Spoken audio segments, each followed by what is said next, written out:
Hey friends, Pastor Michael from Organic Church here with Sydney Erickson, Pastor Holly Daisy, Nick Offolter, Pastor Roger Deerdorf. We are going to follow up on part 2 tonight from last week.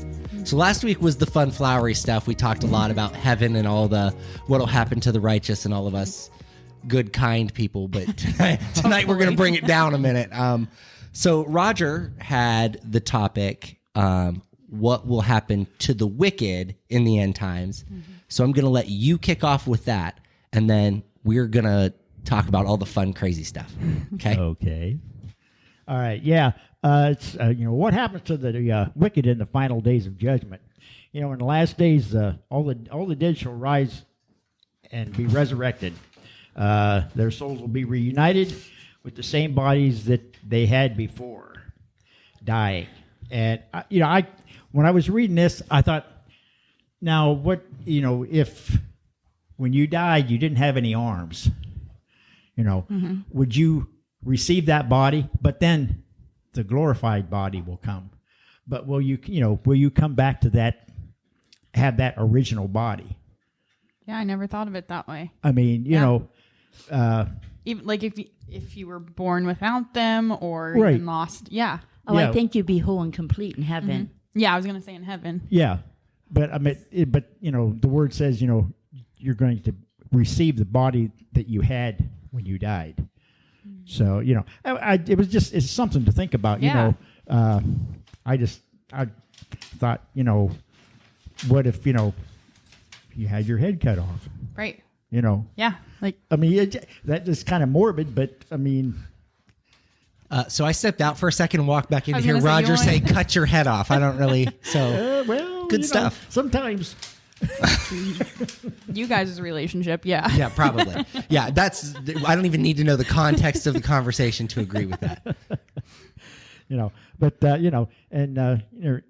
there will be a change, and those who are wicked to the state of everlasting shame and torment. And if anybody's read the Word, there are a lot of passages in here that tell us who we should avoid. And let's see, I got a bunch of them here. I should have marked 1, 2, and 3, but I didn't. But in Romans 1:29, In true Roger fashion. I should have, but, I Should have, didn't. but I didn't. I was my like- phone wasn't working, so I couldn't write it down. Yeah, we thought Roger was a goner. Yeah, he's been off the charts since Sunday. I've called him several times, sent him several text messages, couldn't get a hold of him. He comes in, he's like, hey, I called his house last night, finally got him. I'm like, where have you been? He's like, what do you mean? I'm like, I've been trying to get a hold of you for days. He's like, oh. Side note, people that haven't or don't go to our church or attend, his wife just had surgery. Yes. So he's all out of his realm Yeah. trying to take care of her. So he answers the phone, talk to him. He's like, nothing ever happened. I never got a call from you, never got a text message. He hands me his phone in this room tonight, and he says, hey, can you figure out why my phone doesn't work? I turned it off, turned it back on, and he gets like 100 text messages, most of them from me. He goes 17, 18. I can't help it. I know. Just, It's just in good fun. Yeah, I know. But in Romans 1:29-31, it says, they have become filled with every kind of wickedness, evil, greed, and depravity. They are full of envy, murder, strife, deceit, and malice. They are gossips, slanderers, God-haters, insolent. 2 words I can't pronounce. So I'm gonna- Welcome to my world. They invent ways to do evil. They disobey their parents. They are senseless, faithless, heartless, ruthless. Although they know God's righteous decree that those who do such things deserve death. They not only continue to do these very things, but also approve of those who practice them. Okay, that's just one example, of the kind of people that we need to stay away from. There was one in there that you read. They invent ways to do evil or something of that. Like it was in that. They go out of invent their ways way. to do evil. Like there are some people who it doesn't matter what you say, what you do. They find a way to make it bad. Yes. And the thing is it's not always like evil the way that we would perceive. Like it's Yeah. not always cutting someone's head off or, you know what I mean? Murderous but that negative spirit that they carry with them, and then they drag everybody else down with them. It's amazing how many people there are like that. Yeah. And then I kind of went through and got all these. And 1 Corinthians 3:10 through 15 says, by the grace of God has given, this is Paul talking to the Corinthians. So by the grace of God has given me, I laid a foundation as an expert builder, and someone else is building on it. But each one should be careful how he builds. How he builds. For no one can lay any foundation other than the one already laid, which is Jesus Christ. If any man build on this foundation using gold, silver, costly stones, wood, hay, or straw, his work will be shown for what it is, because the day will bring it to light. It will be revealed with fire, and the fire will test the quality of each man's work. If what he has built survives, he will receive his reward. If it is burned up, he will suffer loss. He himself will be saved, but only as one escapes through the flames. And so this, What was the actual passage? What was that you were in? 1 Corinthians 3:10. 3:10. See, my mind does not retain that stuff. I heard it and I knew I wanted to go there, but I Doesn't process. no, my brain couldn't. Like I started listening to him and then I was drooling a little bit. What we do here on earth, really, if we're not working for the Lord, all of our work that we do is You said doo-doo. we do. Well, yeah. Sorry. Reel him back in. I know. We're just trying to keep it light. Yeah. We're a little nervous. Yeah. Easton's at home laughing right now. Dad just made a poop joke. Yeah. Lord, oh my help. Can I speak into that part for just a second? Sure. As soon as you started reading it, it was timely for me, and it said the part that says, "Because of God's grace, I have laid the foundation like an expert builder. No others are building on it, or now others are building on it. Good Lord! But whoever is building on this foundation must be very careful." For no one can lay any foundation other than the one we already have, Jesus Christ. And I want to speak to something that I was challenged on last week, and I think that it's fair to have this conversation. I was challenged about our new church sign. Okay. I was challenged with the fact that Florence's name is on the top of that sign. And it says foundation laid in 1982 by Pastor Florence Fellers McNutt. And the challenge was, she didn't lay the foundation, Jesus Christ did. And there was a reason that I put it the way that I did, because she laid the foundation of the physical building in 1982. She built this building. But she built this ministry on the solid rock. Had she not built the building and been as faithful as she was, we wouldn't have a building, Right. That's right. nor would we have a ministry. So I don't for a second feel bad about the fact that her name is on the sign. Some people are like, well, but she's not here anymore. I understand that. Yeah, But it's we not have to be about, here. Yeah. right. It has nothing to do with her being here, not being here. It Yeah. has everything to do with the fact that she handed us so much. Yeah. Like we we're inherited honoring- so that's much. the least we could do. Exactly. Yeah. Well, her name's on the sanctuary. You're right. It is. It is. And What's I'd wrong have with it on that? every bathroom stall and every windowsill if it made sense to do that. Every But 2x4. right. It's through the whole building. Right. And we all leave our mark on this place, sometimes through the ceiling, sometimes Blood. blood on the light Blood on the light fixtures. fixture. We all leave our mark on this place. But I mean, if you think about the whole first half of the building, the sanctuary half of our building. She, like, her family physically with their hands built that building. Yeah. Like, you honor that. Yeah. She wasn't doing it out of vain for herself, and we don't put her name on the sign to glorify her, but to glorify her kingdom work. Right. And so, okay, I'm off my soapbox now. I apologize. Goat head. That was good. Yeah, thank you. That was good. Thank you. And those are people, people who, sorry, I'm back on it. Those people who say those things are the people that you want to avoid because they're the negative people who want to drag people through the mud and, well, I didn't like her. Well, I don't care. Yeah. I did. Yeah. Quite a bit. Well, and she did so much for the community and the ministry, and It's mind blowing. And I don't think they were like, "Ooh, I hated her," Right. or anything like that. It was more of a, that doesn't make sense to me. Yeah. Why is your name on the bottom and her name is on the top? It doesn't make a difference to me. And I actually said originally, I don't care if my name's ever on the sign. It doesn't mean you did. anything to me. So, but apparently the reason my name did end up on the bottom of the sign, for clarity, is it was confusing that people, if I just put her name, thought that she was still pastoring yeah. here. It's a little I can see confusing. that. So we wanted to make sure there was clarity. Okay. All you, Roger. Sorry, buddy. Now he's reading. going back to the wicked. Okay, here we go. This is 2 Corinthians chapter 5, verse 10. Do you have it? There. Okay.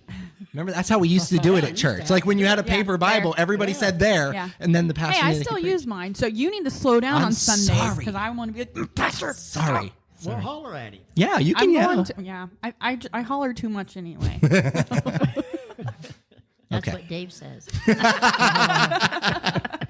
Okay. It says, "For we must all appear before the judgment seat of Christ, that each one may receive what is due him for the things done while in the body, whether good or bad."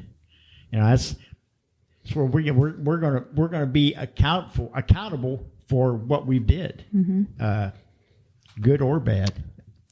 You know, and Well, everything that we do for Christ will last forever. right. Everything else will perish. And the part of that that's important is that's where the good works come in. It's not, we're not doing them to enter into heaven, but we will be judged by the works that we do. If we claim that we're Christians and we say that we're saved and go out and do evil things, we're not going to reap the rewards for yeah. those.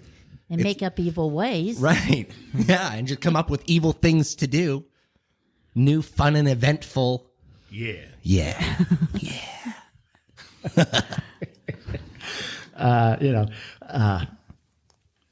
And in that day, God's going to remove the old heaven and the old earth because all the corruption and sin, and then He's going to create the new heaven and new earth. God had got rid of anything that will allow sin to come back in. The devil was sent into the lake of fire, and Wonder if it was hot there. well, what do you think? No. Sometimes you have to ask the hard questions, you know? A lake of fire. Seems impossible, really. It does. But, Like, what does that look like? yeah. I'm thinking lava. yeah, me too. Like that. When you Is were- that what you said, when Beth? you were, like the floor is lava? Like the floor is lava. Exactly. Like, do you remember going to the mall? Now I'm off topic. Reel me back in a second. And you used to jump from color to color because it was the floor was lava. Yeah. That's kind of what I envision when I think of the That's- lake Yeah. of Yeah, but fire. aren't you? Wouldn't we get tired of jumping? Oh yeah, Yeah, your legs would very hurt after a true. while. And I learned that even as an adult with really long legs, I can't make some of those leaps. I've No. I've spilled onto the floor before. It's really embarrassing. Well, there would be big rocks that were hot, Melt your shoes. and the lava would, the flames would be coming, and then you would try and jump from rock to rock. Bad episode of Super Mario Brothers. Yeah. It'd be a really bad Bowser's Castle. No thanks. Sorry, Roger. Go ahead. I always try to picture Satan like, is he flailing his arms, falling backward into the flames, or or is he like doing just a I feel like- face plant? I feel like or, he's in it. Just Belly like, flop. You know, Belly flop. Yeah, that's how I picture it. Like, I think he's Me innocent. too. I think he's like and, like he's the perfect storm under it all. Like, Yeah. ugh. I picture Bowser literally every time, like the Super Kicking Mario, his little feet when the bridge Super falls Mario away. 64 Bowser, like that kind of. Oh, the original. Yeah. All right, go ahead. I should have been flipping my pages. Yeah, you've let us get off on a tangent now, and if you're not ready to Yeah, go, don't let it's- us get off on Super it's Mario. gonna Bros. get ugly. Yeah. It's Get gonna bad. get ugly. Well, I can't play Super Mario because it don't work on my phone.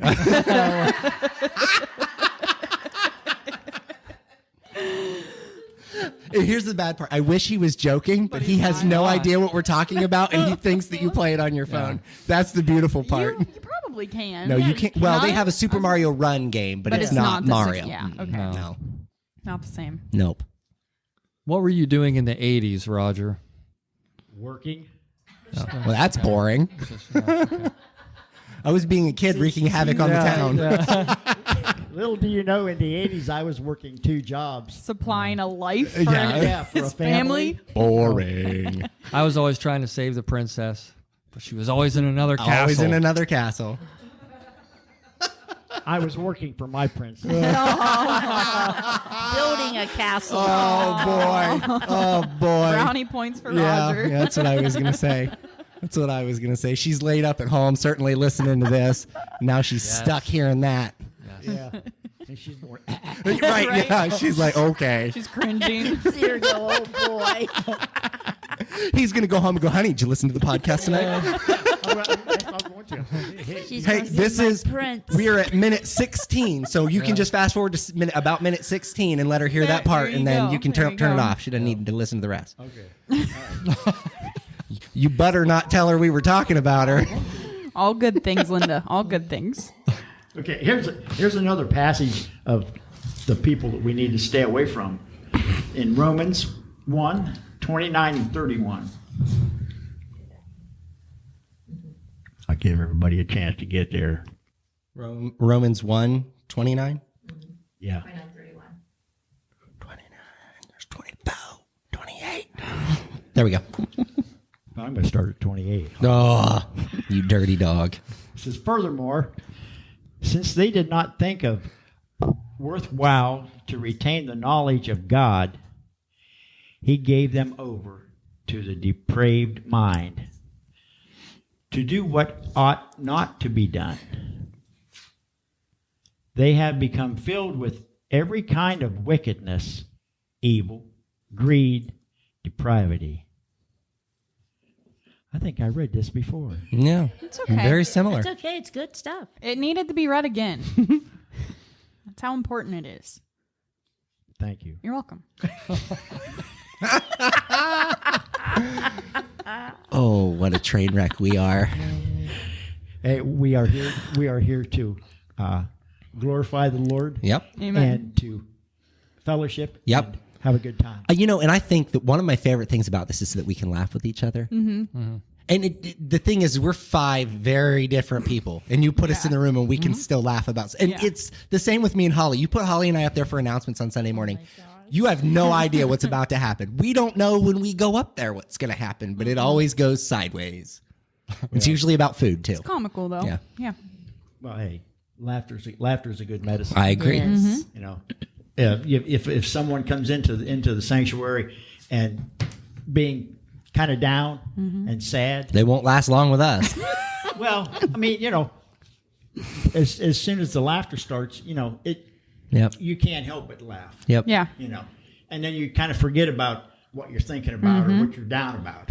So, but Can anyway. I read the New Living Translation real quick? Just share. I want to share the. Roger's you got in- it. yeah, You've Roger's got in an NIV. NIV. Sure. Yeah. Okay. So this one says their lives became full of every kind of wickedness, sin, greed, hate, envy, murder, quarreling, deception, malicious behavior, and gossip. They are backstabbers, haters of God, insolent, proud, and boastful. They invent new ways of sinning, and they disobey their parents. They Easton, listen. They refuse to understand, break their promises, are heartless, and have no mercy. They know God's justice requires that those who do these things deserve to die, yet they do them anyway. Worse yet, they encourage others to do them too. So the reason I wanted to read that was I don't know that yours says all of those same No, it particular doesn't. words. No, it sounds like a lot more like aligning up with today's world. I think. Correct, and that's Yeah. why I like this particular one. Backstabbers, haters of God, and that's gossip. probably Yeah. one of the biggest. Insolent, proud, and boastful. Those are all like, look at the unsaved today. That's I mean, they're very clear indications of what's going on in the yeah, world. And Yeah. I mean, there's a lot of gossiping goes on.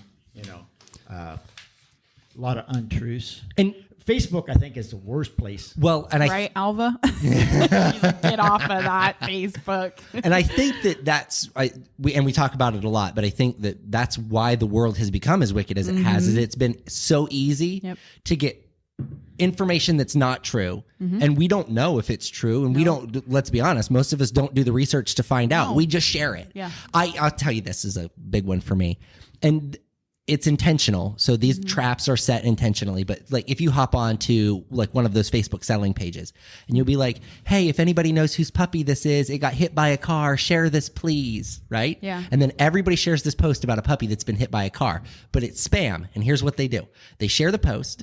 Everybody, they get 3,000 shares on this post. And then they go back and they edit the post to be like a sales post or a spam link that you'll yeah. click on and then get viruses.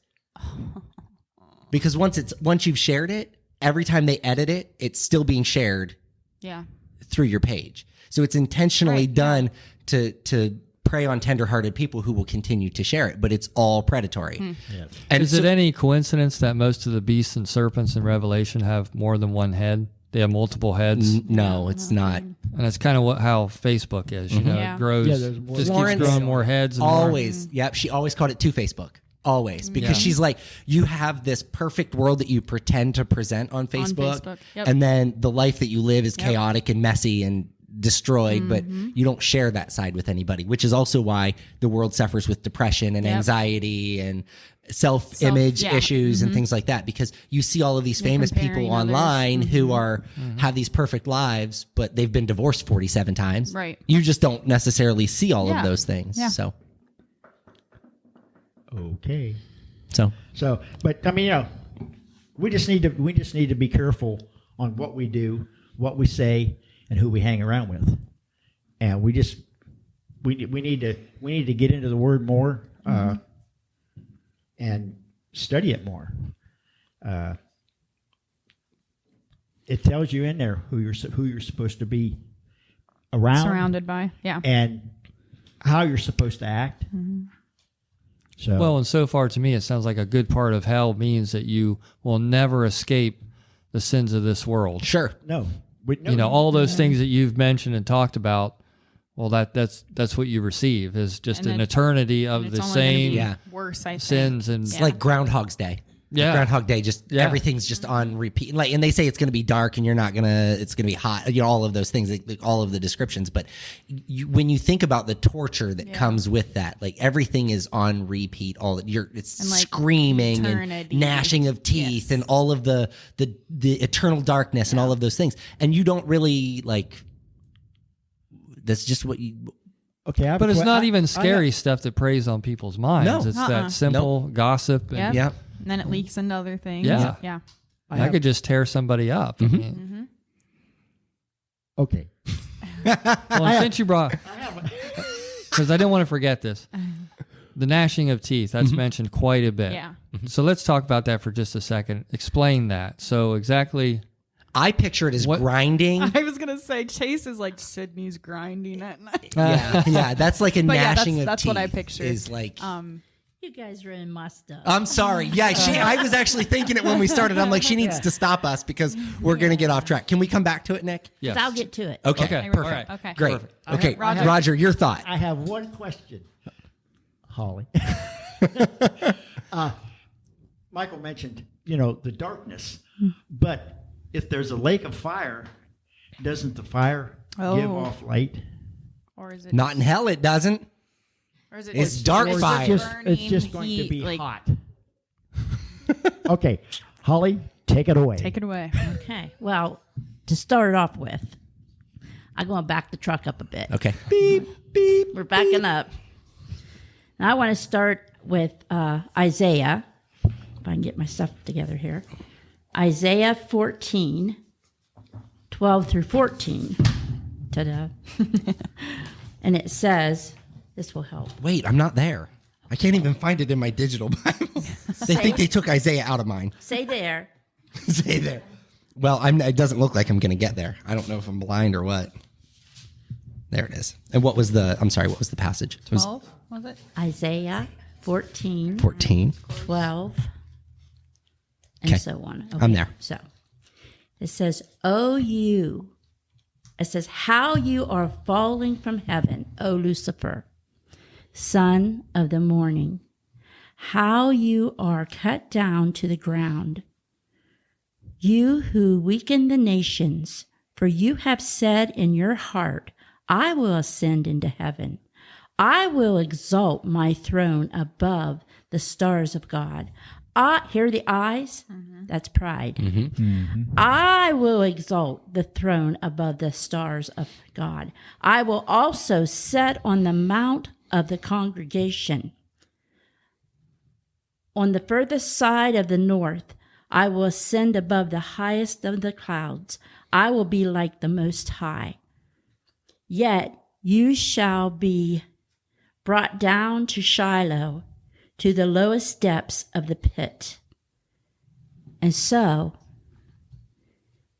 Satan totally operated in pride. Sure. Anybody who talks about that song, occasionally, I want to talk about me. Toby Keith. Old Toby Keith song. That's a throwback. Yeah, so So catchy, too. all those look what I did. Look what I about want to me. do. Yeah. Look Right. what I can Yep. do. And so, in Luke 10:18, it says, I saw Satan fall like lightning from the heaven. So that was Jesus that said that. And so that tells me that Lucifer was kicked out of heaven at least before generation, at least before Genesis 3, when Satan caused all that problem Right. in the garden. Yeah, because that's when he would have been on Earth. Yeah. Right. And so I think that Satan wanted to be Lord of all. He wanted to rule the kingdom. Yeah. Oh, yeah. Yeah. And he was and then God, he catches on to this and It's like, that not ain't today, happening. Satan. Not today, And so Satan definitely operated in pride, rebellion, and loftiness, thinking more highly of himself than he ought. How many people do we know like Yeah. that? Yeah. And this is the sad thing of it all, is that those spirits still rule and reign in men and women today Oh, yeah. up on this earth. Yes. And I think that you could even look at pastors who are televangelists most of the time, and I say that because they're public figures, people see them more often than not, who are doing that exact same thing. Well, my ministry, well, I do, well, we do, Well, look well, what we I'm doing. have. Yeah. Yeah. I saw a video of Kenneth Copeland. Somebody had stopped him. He was getting into his SUV. He's got 5 guys surrounding him, Yeah. and he's going to get into the SUV. And they ask him about his private jet, and he says, well, wouldn't God want me to travel safely? And they're questioning, wouldn't it be easier for you to take a commercial flight? It would be less harmful to and he does the most bizarre thing that I have ever seen in my life. He starts speaking in tongues as if God is speaking to him in that moment to tell them that what he is doing is right. And you can see the look on his face that he is just trying to get out of this stunned, situation yeah. as fast as humanly possible. Like he's trying to get into the car, but they keep asking questions and he didn't know what else to do. And I thought to myself, how dangerous is that? People like that. Whenever we Exactly. become so consumed with our own wants and our own desires that we can fake a move of God so that we can get attention for ourselves or we can have what it is that Right. we want. Bizarre to me. Yeah, so it said, in Proverbs 16, this is what this says, that these are the things that the Lord hates. But I'm having issues because I can't see. She needs 2 pairs of glasses. Right. The 6 things the Lord hates.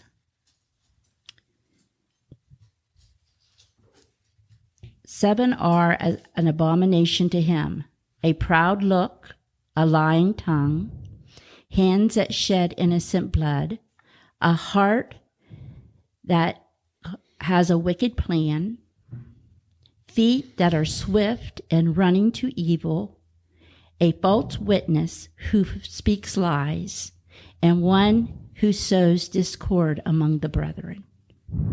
And so, of course, that's everything that he does. Yeah.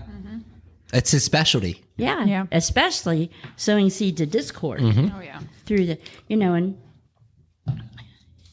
I, a thing in my heart of hearts is that God hates a liar. And I just think even little white lies. Well, yeah, because they turn into much Oh, bigger ones. I have a question then. Yeah. I have a question. So if my kids catch me on Christmas Eve I knew you were going to putting bring presents, because it's like, Yeah, it's- what do I do? Like I have two options. And so like, I struggle with that, but I always have. Like, do you, if my kid comes in and says, is Santa Claus real? What am I supposed to say? I'm not about to have that conversation. Well, he lives in my heart. There's always a spin, I guess. There's always a spin. I'm going to You start didn't calling say Holly yes, for you my didn't say spin. no. Yeah, I Wash think, your mouth out right now. He's real. I didn't say he wasn't. I never said that. Uh-oh. Well, hopefully we don't have any children. Nobody said he wasn't real. I believe Santa's real. I believe Santa's real. He still brings me stuff. He I brings- still put the carrots out, and Carrots. Santa doesn't eat carrots. well, his reindeer do. Oh, okay. I don't I feed the still reindeer. hear the bell ring. I don't. You don't hear the bell ring, or you do? do. Oh, okay. Does. I don't. Does. I don't feed the reindeer though. That's terrible. They're working They're reindeer. the They are fuel. service reindeer. You don't feed a service dog. You don't feed a service reindeer. They need to get back in the sky. Santa's got stuff to do. But it's healthy. It's Okay. not cookies. It's carrots. Well, no, you can't feed. Can you feed a dog chocolate? No, you can't feed a. Oh my gosh! Don't put cookies out to feed the reindeer. No, I'm saying carrots. Santa's cold. He needs the extra weight. Gosh, do you not know anything about Santa Claus? I don't have children, so Oh, apparently okay. not. All It's right. been a minute. He don't even come to my house. He doesn't. He just like He tries to call me, but my phone don't work. He just throws rocks at the window on his way by. It's like, Roger, here's your lump of Yeah, hi, coal. Santa. All right, sorry, Holly. Go ahead. Alrighty. Wow. And so then, John 10:10 says that Satan come to do but one thing, to kill, steal, and destroy. That's right. And when he fell, he did not fall. God casted him out. Yes. Because of his evil ways.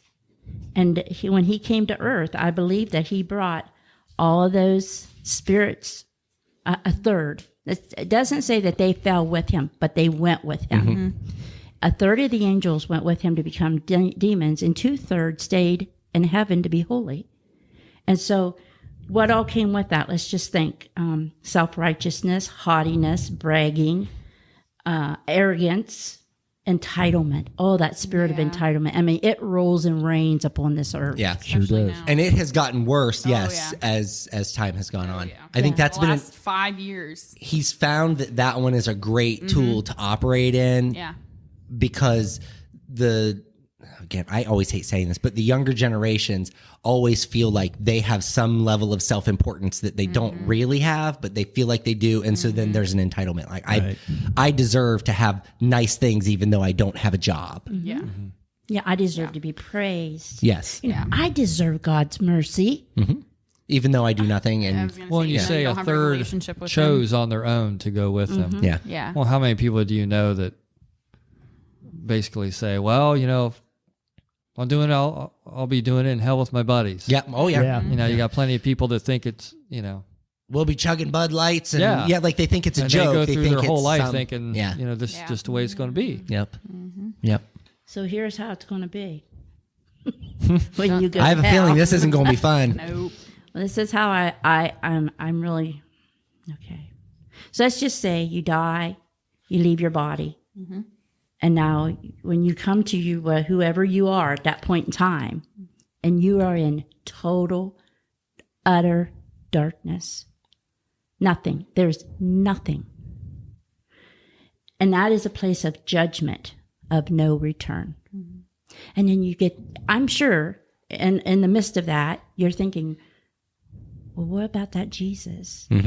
Sure. What about Why didn't he love us Hey all? Jesus. Yeah. Hey Jesus, can you help me? That's too your late. Lazarus story. Yeah, hey Yeah. Jesus, can you help me? Yeah. And Jesus is like, I'm sorry. I never knew never knew you. Yep. Now that's a reality. Mm-hmm. Now think, this person, wait, is it their spirit? Is floating in nothingness because it says it is a bottomless pit. And so are they eternally looking and waiting to hit the bottom, or are they just constantly? And then there's weeping and gnashing of teeth. And they're hearing that continuously for eternity. I can't stand to hear my kids say, "Hey mom, hey mom, hey mom, hey mom," more than 5 or 6 That would times be your hell. before I lose my cool. Like I can't imagine if you hear weeping and the gnashing of teeth. Like it's never ending. I sometimes think like even and I've always thought this, like even in heaven, like, oh, we're gonna get bored, like eternity, like that's such a That's a long that's a long time. time. But I can't even fathom in hell. You know what Yeah. I mean? Like Yeah. I don't know. Well, then the weeping is regret. It's the regret of Yeah. thousands and thousands and thousands of people who did not choose the Lord. So they are regretting with weeping. Do you ever hear somebody weep? I mean, weep. Oh yeah. Yeah. I mean, that's a horrible sound. Yeah. And then what? There is no source of help. And I'm sure old Satan's over there going, And you thought it was gonna be a party. yeah, it's all going to have some Bud Lights down Yeah. there. Yeah. Okay, so then the gnashing of teeth is utter despair. That lost soul is in utter despair with no way out, no help, no nothing. Just maybe thinking about what I should have done. Yeah. Shoulda, woulda, coulda. Yeah. And then, they set themselves apart from the grace of God. And they are forever going to be in that bottomless pit with no place, no help, nothing that's going to save them. And so to me, tonight is an invitation that if you do not know the Lord Jesus Christ, tonight's the night. Yeah. Yeah. This is your invitation That's right. to come to the Lord. And the conversation that I always have is there's no better day, but today is the best day. Amen. Yesterday was good. Yeah. Tomorrow will be okay. But today is the best day because none of that is guaranteed beyond this very moment. So, Right. yeah. Yeah, I'm just like the lake of fire. Just to think about that, the heat alone, that would be so, make you feel so despaired. There have to be feelings in hell. Well, sure. Yeah. And so, they're just constantly in that turmoil. And it says that torment comes with fear. And so there must be fear, anxiety, Yeah. stress. I believe that everything that you fought here on earth will be just magnified Yeah. in hell. Yeah. So I've never done this. I want to be very clear that I've never done this, but I'm told that if you do illicit drugs like acid and things like that, like psychedelic drugs, Yeah. that's exactly how it is. That everything that you I've fear heard that is it's like almost like you're kind of looking down, like right. Everything is like amplified. Yeah. And so can you imagine like living eternity like that? Everything that you struggle with, everything that you like for me, and I think of this, the giant frogs and toads. And I'm not like it's funny, but Yeah. like I am so afraid of those now that if they were magnified, how frightening would that be for all eternity? Not like once or twice, Yeah. but forever. Yeah. Well, what if you were into, let's say, gross sin? Constantly. The gross sin would be all about Yeah. you, just pressing on you Yep. from all around. Yeah. Unbelievable. And like, I just can't get over how it would just be magnified. Everything that tormented us here on earth, like stress and anxiety. Like when we had the women's banquet, I don't know, but that really stressed me. Sure. And I woke up and I felt like I couldn't breathe. And it took me half a day. yeah. See, I've only had a panic attack one time, and it was because I was on an antidepressant, and actually I was at New Point Church. I was trying a new church out, and before I came here, and I just had a panic, and like that was the only time I had it, and I was like, I never want to have that ever again. It was awful, and like I can't imagine. And I mean, some people have those regularly, like That would be your life. Yeah. yes, and then like doing that in hell, having it magnified, like oh. Like some people are like, go to the emergency room. I can't breathe. Yeah. I can't breathe. But you can. So can I share this anxiety story? So I've never had like serious anxiety, panic attacks, never, ever, ever in my entire life have I ever had that happen except for one time. And I swore that I was going to die because I had never experienced it before. Well, a lot of people think they're having heart attacks. So Right. that's exactly what Yep. happened to me. So I had, do you guys remember when I fell through that bunk bed years ago? Like I fell through the, Yep. I've got a thing with falling through I was gonna stuff. say. Just a real quick story. I was helping a friend move. I was standing on top of the bed, taking the bolts out of it. Wile E. Coyote, Roadrunner moment. The bed went to collapse. I realized what was happening as it was happening. I held up my little help sign. My body dropped and then my head flew directly after that. I landed directly on my shoulder, landed on the side of my head. And when I realized I was the only one there at the time, when I realized what had happened, I thought for sure I was dead. It hurt so bad. I was pretty confident that my arm was out, like my shoulder was out of socket. Like I was like, I couldn't move my fingers. I was like, oh, this is bad. This is real bad. I crawled over to my phone. I called Alyssa and I'm laughing at this point because it's kind of stupid. Right. I get up, go on my way, do my thing. I drive home that night and I get lost. I've driven this road 1 million times and I can't get home. And I didn't even realize I was lost until it was much too late. I Yeah. called Alyssa and I'm like, I don't know where I'm at. Like, I have no idea where I am. Probably like, what do you mean? Yeah. Yeah. And so I was trying to explain to her, I'm like, I left Kelly. I remembered leaving her house, but I didn't remember leaving her house until that point. And then like, I was like, whoa, what happened? So she had to call me, like she had to figure out where I was and help get me home. Once I realized, like once I was at Cambridge, I was kind of like, Yeah. okay, my mind is coming back. I was able to get home. So they did a CAT scan after I'd fallen, and they're like, well, we see some spots. We want to send you to a neurologist. Now, they call me on a Friday afternoon at like 4:00 in the afternoon to tell me that I need to see a neurologist because they're afraid that there's something wrong. So I can't get an appointment. No. So now I've got this anxiety of waiting. So Monday comes, I go to work and I'm sitting at my desk and I can't breathe. I'm like, I'm having a heart attack. I'm going to die. So my mom takes me to the emergency room and I'm explaining to the lady what's happening. She takes me back to the room and she's like, it looks like you've just had a panic attack. And I'm like, are you kidding me? Like, you're sure? Like, you're positive I'm not going to die? Because I'm pretty confident I'm going to die right now. She's like, nah, you're good. I promise you're okay. And I couldn't like, people live with that. Yeah. Every day. If it wasn't for me knowing, because I think I started that antidepressant like 3 days before that, and they said I could have some side effects like Yeah. that. And if it wasn't for me knowing that, like, I would have thought the same thing, because I'm like, I can get out of this. But yeah, I was like, this feels like it's never going to end. Yeah. Like, It was the scariest thing I've ever experienced in my life. Scariest. It was worse than falling through the bed. There was no physical pain with it, Yeah. but just like, I didn't know what to do with myself. It was wild. Wild. Okay, off topic. Sorry. I've shared my story now. So anyhow, I just in hell, there's no return. It's forever and ever and ever. And I just think that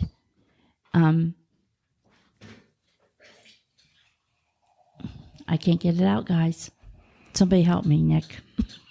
Somebody help me, Nick. Nick, Well, again, just imagine all your struggles in this life. You don't ever ask Jesus for help. You go your whole life trying to do it by yourself. You know, Satan's going to take every advantage of that. oh yeah, So in hell, like you're saying, everything is going to be magnified. Whatever it is that has haunted you your whole entire life, it's going to haunt you tenfold. Right?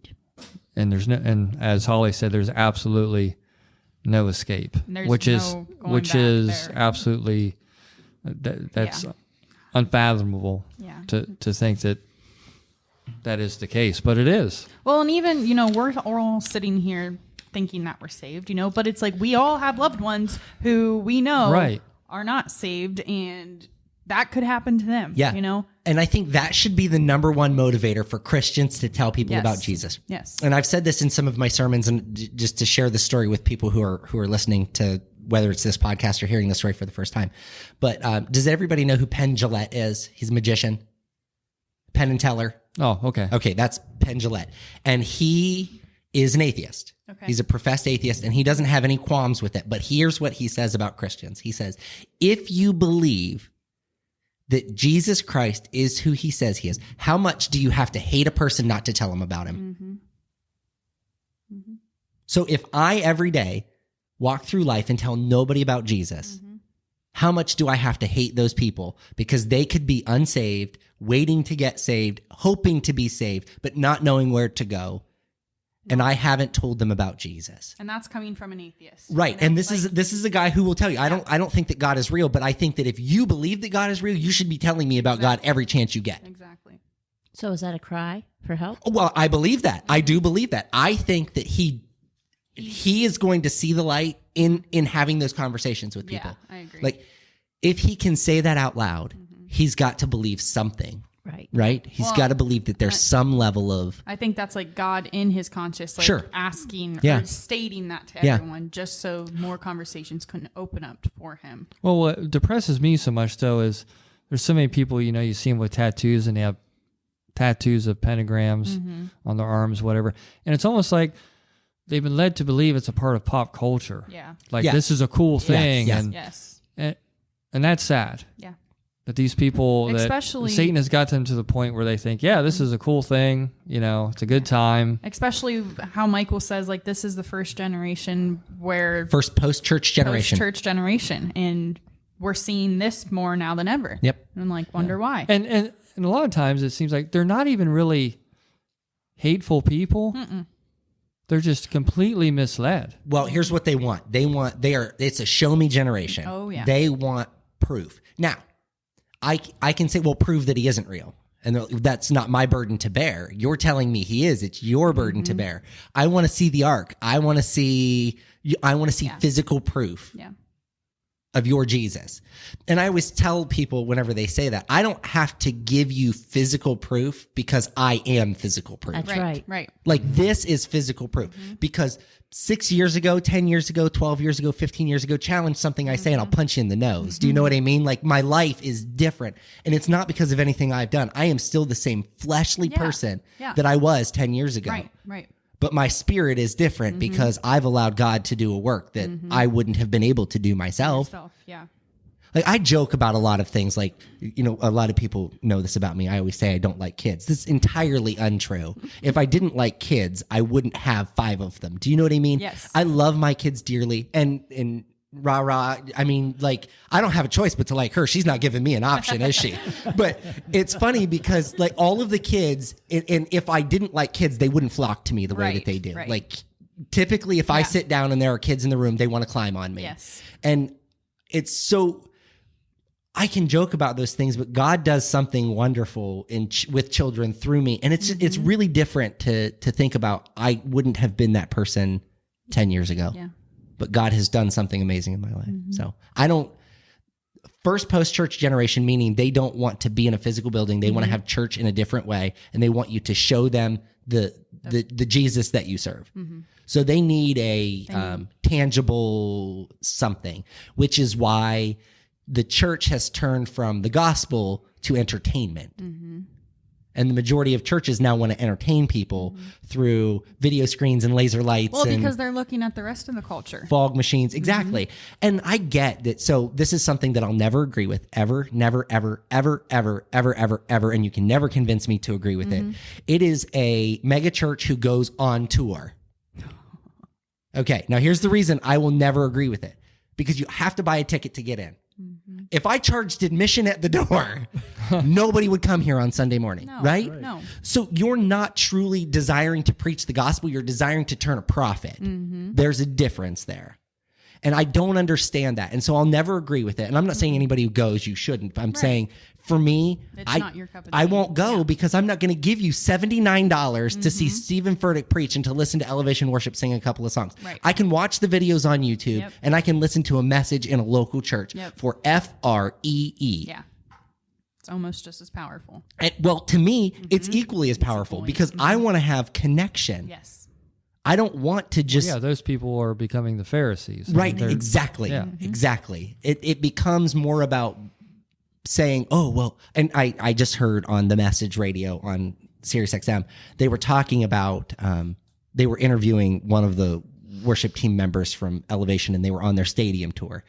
And I was with somebody in the car, and I said, that's something, they're non-saved person, by the way. They just happened to be in my car when it came on. I said, that's something that you will never convince me to understand. And they're like, what's that? I said, how a mega church can profit off of a stadium tour. Like Taylor Swift, I get it. Yeah. Like she's an entertainer. That's her job. But as a pastor, it is your job to save people, not charge people for it. No kidding. Like if Yeah. I said every person that wants to get a healing this Sunday needs to pay $50, I bet we wouldn't pray for a lot of people, would we? No. Like we're not here to turn a profit. We're here to save lives. We're here to turn people to Jesus. It's just mind blowing to me that's what the world has become. That's what the church has become. Yep. And that's why people don't like us. That's why we get a bad name. Because we're too concerned about listen, everybody sitting in this room, well, everybody except for Roger, because, he doesn't show up to council meetings. Phone didn't work. Phone didn't work. We all know the state of the finances of this church. Oh, yeah. And they are not wonderful. No. We are not in any way afraid of having to close the doors or anything like that. But this church has never operated with huge capital. But we've never needed to. No. That's right. God has always provided everything that we have ever needed. And so I don't know what these other churches are doing. Like, why do you need $350 million? Like, what are you doing with it? Where are you pouring that back into the community? They're not. No, they're not. They're sitting on it in case, Exactly. something comes up. Well, what could possibly come up? Like, You need to build. Well, a new it's not church. American Express. It should be Jesus, don't leave home without him. yes, right. Yes. Yeah, it's true. It's true. You're exactly But, right. Yeah. We're operating in a different way. Yep. Yeah. Yep.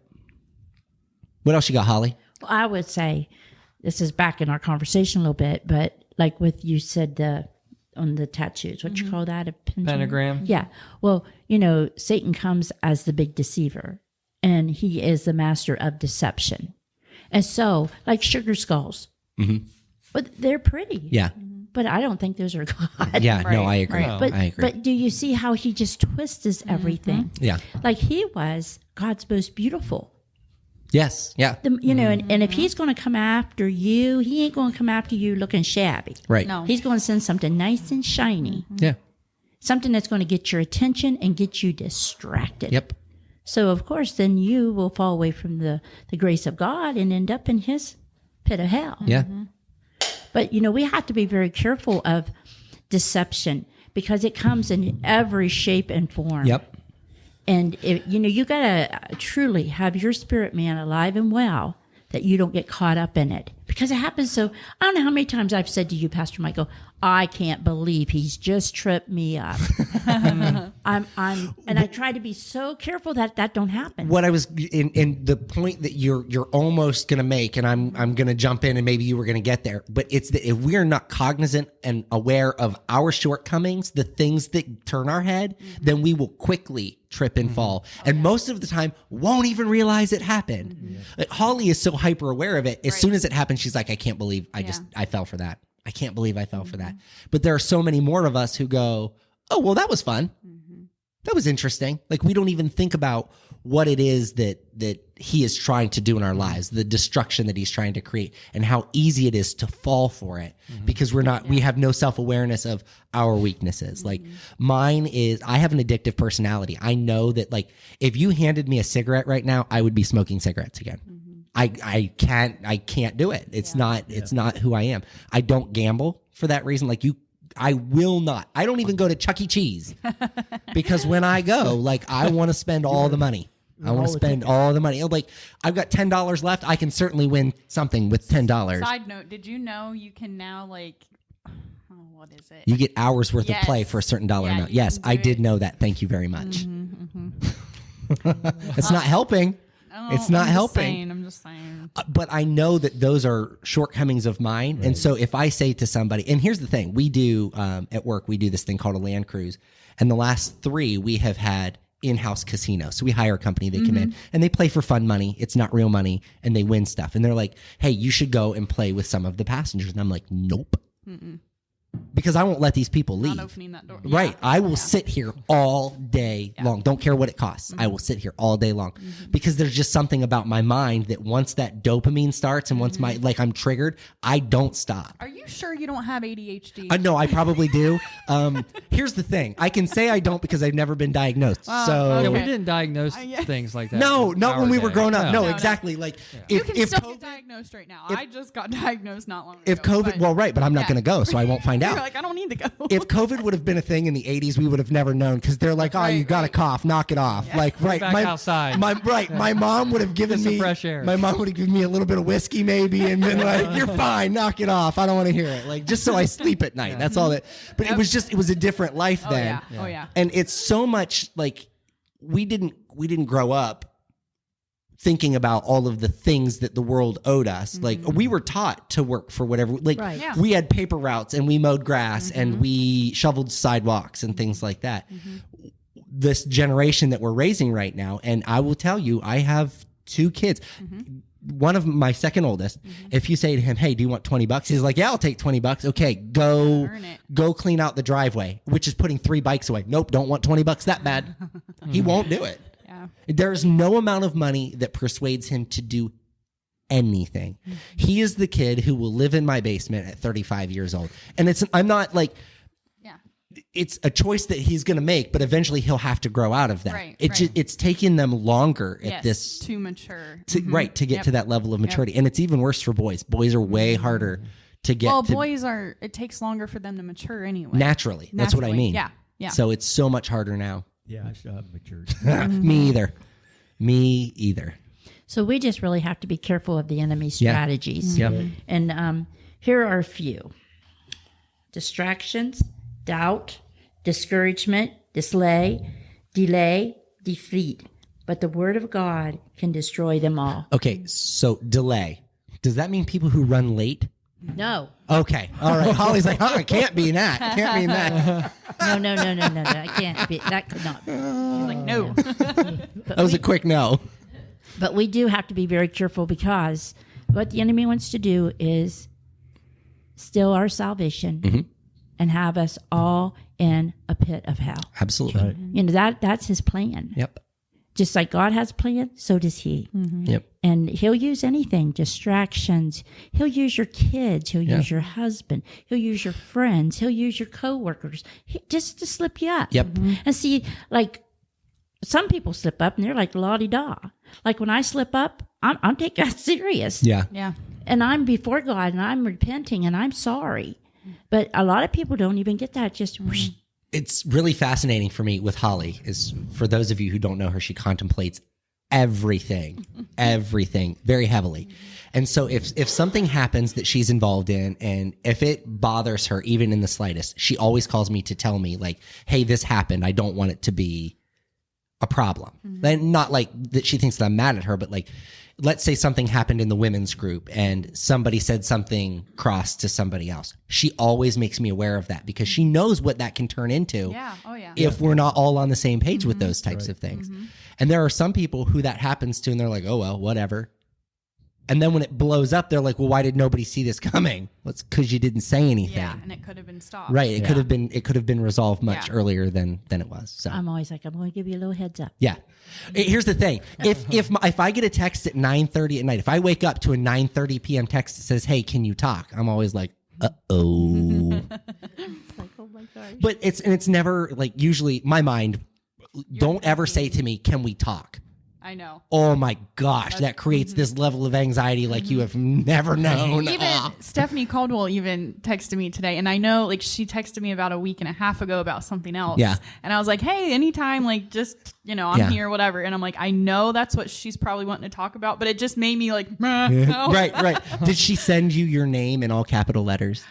I don't think this time, but she normally does. Yeah, it's normally how Stephanie starts a text with me. It usually says Michael with about 100 L's at the Yes. end. And I'm like, you could just say, hey, what's up? That would be a lot easier for me.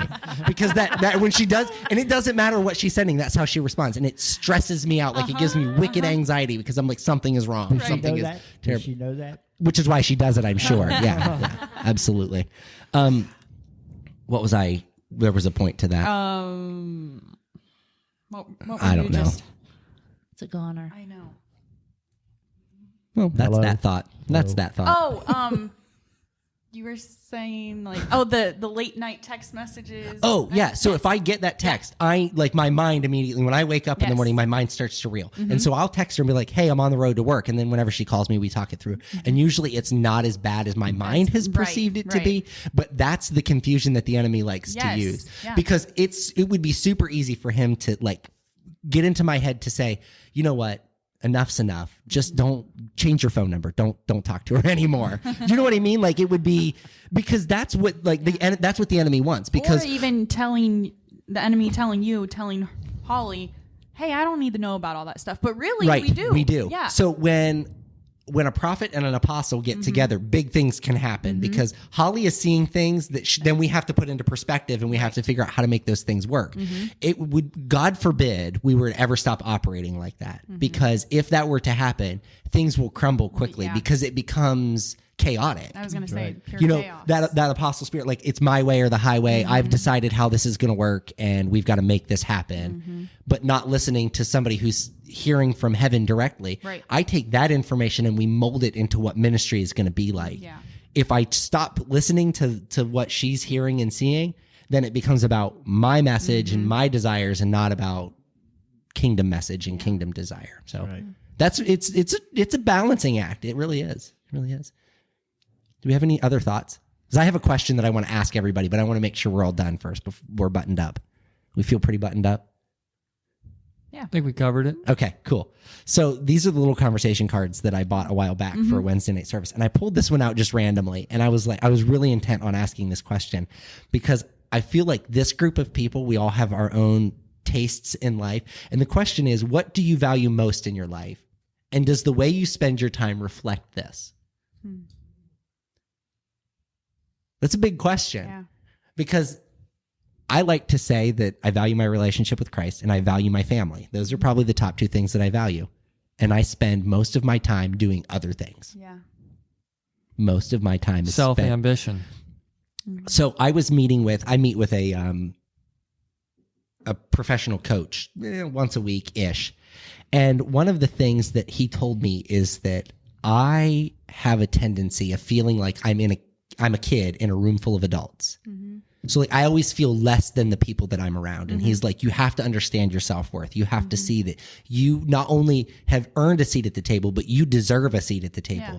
This isn't about what you have earned. It's about who you are. Who you are now. And you should have that seat.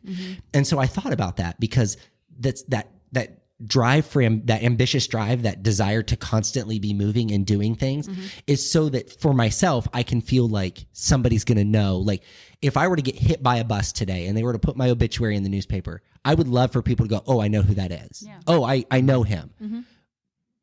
But But it's- all I'm doing is chasing, and it's not fame necessarily. Like I'm not trying to be famous, but I'm chasing this desire for people to be able to connect with me. But I'm saying out loud, verbally, that the two most important things in my life are my relationship with Christ and my family. Yet I give very little time to focus on those things. Yeah. So So I think maybe we- I you think we really all do that. desire to know that you're loved. it is a desire to have, Recognition. no, it's not recognition. It's affirmation. I desire affirmation. I desire somebody to say to me, hey, I saw what you did. That was fantastic. But here's the problem. I don't receive it well. I want it, but I don't receive it well. So like my wife, she's not allowed to tell me thank you. Like if I do the dishes, my wife cannot tell me thank you. She has to say, hey, because you did the dishes, it allowed me to read my Bible for another 10 minutes and I appreciate that. I can't hear thank you because it says to me that I'm lazy any other time. No. That's no I- joke. I That's my understand mind says, Well, and I've like, for a while I was cooking a lot, and now Chase and I kind of do it like half and half. And when he was starting to, get in the groove of it, I'm like, thank you. And he's like, you shouldn't have to thank right. me. It is my You know? responsibility Yeah. to carry some of the weight. Yeah. And so my mind is not wired to hear thank you. Like, I don't want to hear anybody tell me, like, it is the hardest thing for me. And this is, so for anybody from our congregation who's listening, this is a fun fact about me. It's why I avoid conversation after church on Sundays. I cannot stand to hear somebody say, hey, good message. And it's not that I don't think the message was good or whatever. My mind Your can't mind's process like, well, that. what was wrong with last week? No, it's not even that. It's I have this thing with I don't know how to take that compliment and I don't know how to respond to it. Yeah. Because if I'm like, yeah, I'm awesome, thanks. Right. Like that's very it's Yeah. boastful and Yes. and I will tell my wife like that felt good. Yeah. It felt good. It's not about whether the message was good or not, but it felt good coming out. It felt natural. And so I struggle with hearing those compliments. Like I don't it's hard for me. Now, put on an Elvis jumpsuit and go do a show and people do the same thing and it's equally as hard in that moment to hear that. So at home, my wife and I, we just have an agreement. She doesn't say, hey, thanks for doing the laundry. It's, hey, you did all of that laundry. Now I don't have to worry about spending my weekend. Like she's acknowledging it. Right. Yeah. It's not about her saying thank you. It's about her showing me what I was able to free up for her. Yes. You gave me the day to go and do this because you did that. That's more valuable to me than the thank you. Yeah. Mm-hmm. Because the thank you, my mind can't process it. So it's like appreciation. Yeah. Like I say that a lot to you. I appreciate you. Yes. Yeah. And that, so, but, and you know what's funny, Holly? You saying that, I just realized anytime you say that, it doesn't bother me at all. But if you were to say, hey, thank you, I don't know what to say. Like I get uncomfortable and my skin starts to crawl and I feel like I want to run and hide. Like it's just how I am. See, I have that. Like if I speak and then somebody will say, that was a good man. I'll say, oh, the glory be to God. Yeah, and I do the same thing. Hey, that wasn't me. That was all Yeah, I God. feel Like, and I do that, but I feel like that's a deflection because we are anointed people. Like, not everybody can do what we do, and so we have to be willing to take that credit to some degree. But it's hard. Yeah. I It's understand. really hard. Well, and you don't want a bad taste in someone's mouth for saying thank you wrong. Yes. Or, Right. Yeah, Right. That's You know, touchy. this is the other day at work. I have that at work. The drivers come in and I've just cleaned the floor and they just truck right across it. And they'll say, oh, I'm so sorry. I'm so sorry. I said, oh, it's okay. Don't worry about it. And so this one guy was just like, okay, I won't worry about it. And he stomped all over the floor. And so I really had to reprogram myself to Yeah. say, thank you for appreciating me, Yeah. but Yeah. it's all right. Yeah. But it was a way I had to retrain myself because I really offended him. Right. That he was apologizing to me, and he thought I was blowing him off. Yeah, and you're writing it off like he didn't mean anything. Yeah, and I was just like, no, and I thought, no, I got to change my. Yeah, Come back a the little way bit. that you say it. Right.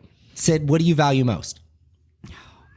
I would say like my family and relationships. Not even my family, I guess. You hear that, Alva? She doesn't love you.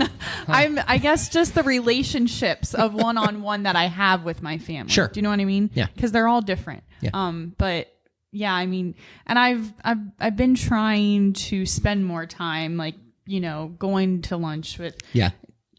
but it definitely needs some working on. So yeah, it's like an eye opener. That question, I was like, oh, When you become aware of it, Yeah. it makes it far more Yeah. front of mind. like I kind of want to write that down and like put it on my mirror or Yeah. something. Like, I don't know. It's a big one. Holly, how about you?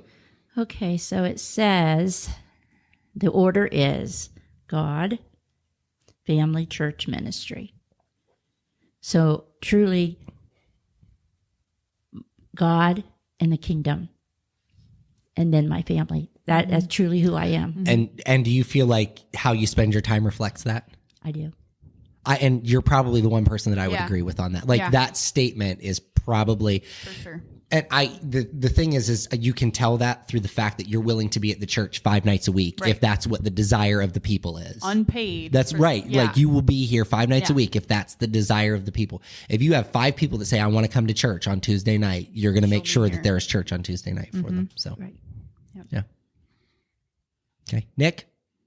Well, first thing I wanted to say, I kind of feel the same way you do about being around other people sometimes, especially males, because I can't build a bench. Yeah. I'm not a hands-on Mr. Fix-It. I can't do those Yeah. things. So a lot of times I don't feel like an adult because I can't do those things. I wanted to Because- say that too. Because, yeah. Yeah. I'm more of an intellectual, creative, Well, historical that's person. what I Right, was going right. to say. That's where my strengths Yeah. are. Yeah. But those aren't Those aren't manly. You can't bring them into everyday. Yes. Yeah. So We're having a campfire and we just start talking about Gettysburg. That's not Yeah, I'm your guy, but getting a fire started maybe, or something like that, or chopping the tree down. Okay, no, it's not me. Don't hand me the chainsaw. Yeah. It's just so I'll I have take that. the chainsaw. Yeah, so I have that issue. I think that honestly, I'm not just saying this to say this, but I treasure my wife the most because she allows me to live in my strength. Yeah. Yeah. Because, and I hate to say this, but she doesn't have really any hobbies. So for her to do laundry and all these things all the time, she never gets away from it. And Yeah. I've done my best to try to get her away from it, but it's just who she is. Yeah. So Well, some people don't have hobbies. Right. Yeah. So it allows me to kind of exercise those creative things that, I said self-ambitious. I think one of my biggest problems is I'm a very ambitious person. Like, I really want to write a book about Gettysburg. Right. I want to accomplish things. Yeah. Like, I think about all these things that I want to accomplish. Yes. Now, is it necessarily for myself? I don't really look at it that way. I look at it more as I'm trying to contribute something To society. to something, Yeah. to society, to Yes. something that I love, so Yeah. people have a Yep. better understanding of Yep. it. And it's always played a larger role in my religious beliefs too, because it's a subject that always has had a lot of religious connotations Yeah. in it.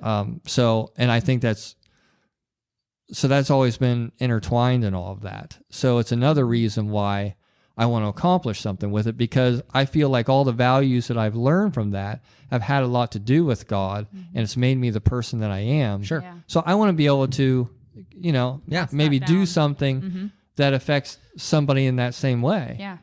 So fun, this is kind of I firmly believe, and many people will disagree with me, but I don't care. I believe that my relationship with my wife is more important than my relationship with my children, because when her and I got married, we made a commitment to one another that is the hardest thing that you will ever do in your life. Like, to agree with somebody on everything in life is impossible. And so it is a constant job Plus trying to accommodate the other family. raise 5 kids together. Exactly. Well, and I think I can say this too for everybody at the table. I was married once before, and we didn't talk about God. We just didn't. I had a lot of religious beliefs, but I kind of had to do it on my own. We just didn't talk about those things. Yeah.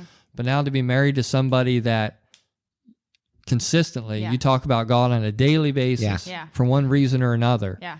It's just. So the other part of what I was going to say was, I love the fact, and I don't know if you even know that she says this to people, but she said to me, it must have been on a Wednesday night, she said to me, I could just listen to him talk all day. So, like, I heard her as say that. strange as it may sound, you're kind of her hobby. Do you know what I mean? Yeah. Like, Oh yeah, I'd agree with that. she loves to listen to you. She loves to listen to you play the guitar and sing. She loves to listen to you talk about Gettysburg. Like, and you got it all right. The fact that you can go and do those things, like, you can sit down and read, and you can invest in himself. right. But you're investing in her just as I was much gonna in say, that time, yes, because she absolutely. loves hearing what you've got inside of you. She loves whenever you pour out. So that's Yeah, she doesn't like to be away from me. I mean, it's. we're coming to you, Roger. I promise. We're way over time, and anybody that's not listening now, that's fine. We're an hour and 12 minutes, but you'll finish it up. It's fine. I had a friend who I met. It was very late in his life when I met him. He and his wife were never apart a single day when they were married. Once they were married, they were together every single day of their lives. Okay. They were members of Good Shepherd United Methodist Church. I met them through some events that I was doing there, and some events that I was doing sound equipment or setting up sound equipment for in another church, and just built a fantastic relationship with them. So much so that I was at their house more often than I was at my own house. Just like, we were always chatting about something, and they were just beacons of light in my life. And I got a call that he had passed away, and it was heartbreaking. Yeah. And I said to my my aunt Charlene was the one that called me and told me, and I was living in Cleveland at the time. I said, I'm on my way. I drove straight to their house. I walked straight in the back door. Didn't knock. I don't care. I don't care. I've only known these people maybe 6 months at this point. Like, I haven't known them for very long. I walked straight in the back door, and his wife is sitting at the dining room table, and she said, I never thought you would get here. And I gave her a hug, and she starts to tell me the story. And what happened was he had an online business, sold stuff on eBay, old CDs, things like that, just kind of like eclectic, Yeah. whatever. It was making extra money. Yeah. And he would sit on the computer late at night, and he would box up his stuff, and he would do his eBay business late in the evening. She'd fallen asleep in the recliner, and he was sitting at the desk, and she got up. She woke up in the middle of the night and realized he wasn't at the desk anymore, but he had left his dirty socks lay on the desk. And she picked up the dirty socks, and she, mumbled under her Right. breath and threw the dirty socks in the hamper. And she starts to get ready to go in and go to bed. And she decided to just go back to the recliner, sit down and relax. She fell asleep in the recliner. When she woke up in the morning, he had had a massive heart attack and died in bed. The only night they were not in bed together was Wow. that night. Wow. Wow. Now tell me that God did not want her to be there in that moment. Like the relationship that they had was so strong. They were together every single day of their married lives. They didn't know not being together. And God was like, yeah, but we got to do this one time. Yeah. We got to do this Because one it- time. for her. Yes, Yeah. right. And when they had a routine in the mornings. She would get up, she would turn on the coffee pot, and he usually slept in because he had been up late. Yeah. And she would go over and she would knock on the door. She'd like tap her fingernails on the door, and she'd say, "Coffee's on," and he'd get up, come out, and get coffee. She did that, tapped on the door, "Coffee's on," and he didn't come out. About 20 minutes later, she goes in and she's, "Hey, why aren't you getting up?" And she opens the door and he's face down in the bed. And she rolls him over, and all of the blood has rushed to the front of his body. She immediately calls 911. They get there and they ask her, "Why didn't you call us sooner?" Like she knew that something had happened to him. And that she felt like she was treated very much so like she should have done something. Yeah. And she struggled processing that for a long, long time. yeah. And it's so funny to me because if they only knew, do you know what I mean? Yeah. Like if they only heard half of their story and realized how true that love was, there's no way that if she could have controlled that she would have allowed that to Right. happen. Yeah. Yeah, So- they gave her a false responsibility. Right. Yeah. Exactly. I remember many years later when she passed away, I was like, when people pass away, it affects me differently than it does most people. Like death doesn't really bother me. And I was so excited For her. to know that they would be back together. Like Yeah. there's some reunion there that they just loved each other so much. It was absolutely beautiful. So Yeah, we'll be married 5 years, and we've only spent one night apart, and that's when my dad was in the hospital, and I stayed with him. that's nuts. So yeah, I look And forward she's to like- running from my wife. and she's like, because as y'all know, we'll get to go into Gettysburg 3-4 times Yeah, a year, yeah. and it starts to wear on her a little bit. And she's gotten to the point where like, you can go by yourself if you want to. I really mean that, and I'm like, no thanks. Yeah. And I really don't have No. any desire to go without her. Yep. Yeah.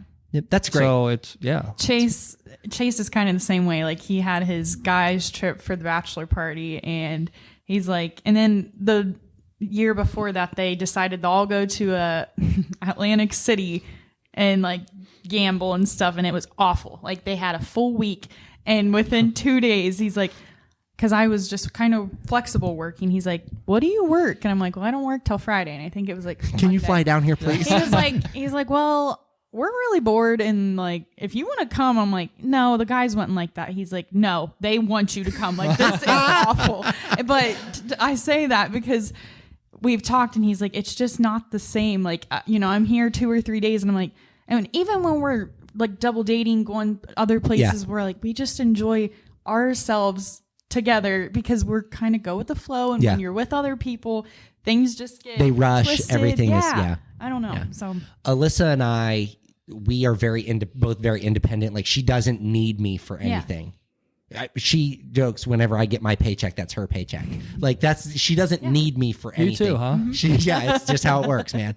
I got a raise at work and ended up taking a pay cut. I don't know how that happens, but like I get less now. I don't really understand, but it's just how it works when you have a wife. Wait till you've been married for 53 years. Well, I don't know, Roger. It kind of feels that way already. But her and I are like, we're very much so in step. Like she handles these things, I handle these things, and she never has to worry about this. I never have to worry Right. about that.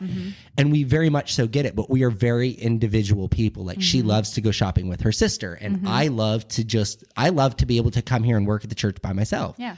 Like, that's just, we're very independent people.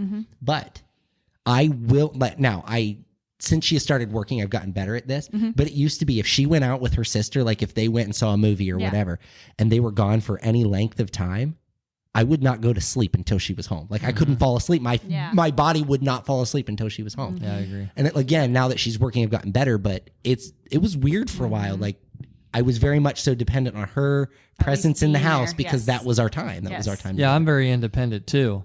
But, there was a 10-year period where I didn't have anybody. I could have wrote all the books I wanted, had all the time in the world. Didn't do anything Yeah, but you because I you didn't partied have, too it's much. like I didn't have her to. The driving give me force. that. The driving force. And now it's I- like, I want to do it all the time and just feel like I could. Now do anything. There are 3 men sitting at the table, and if any of you say that I'm wrong, I will call you a liar. But like my wife is the only reason I'm still alive. Like she makes yeah. sure that I eat. She makes sure I have clean underwear most days. Like she like. Yeah, I mean, I was eating a Jerry 7 nights a week. That's what I'm saying. It's Like like, that's I not thought- good for yeah, your I body, thought- man. yeah. Yeah, that will kill you. Or your wallet. Yeah, right. But like my wife is the only reason that I'm even still. My wife is the only reason that I'm in ministry. Let's be honest with each other, because I like when Florence was like, "Oh, you should Right. get your license," and I was like, "No, you're crazy." no. And I was talking to my wife, and she's like, "Yeah, but why not?" Yeah, she's She's like, "You can," and she's always my wife. I remember this is. I'm not going to share the whole story, but just a couple of weeks ago, my wife had been off. Like she wasn't herself. And I said, "Hey, what's going on with you?" And she unloaded on me. Not, she wasn't mean, but like all of this pent up this- like yeah. stuff that She's had like, now happened. that you asked. And now that you've asked, and she just said it. And I'm sitting across the living room from her, and I said, "Okay." I said, "There's nothing I can say to change the way that you feel right now, so Yeah. I'm going to let you feel that way." Yeah.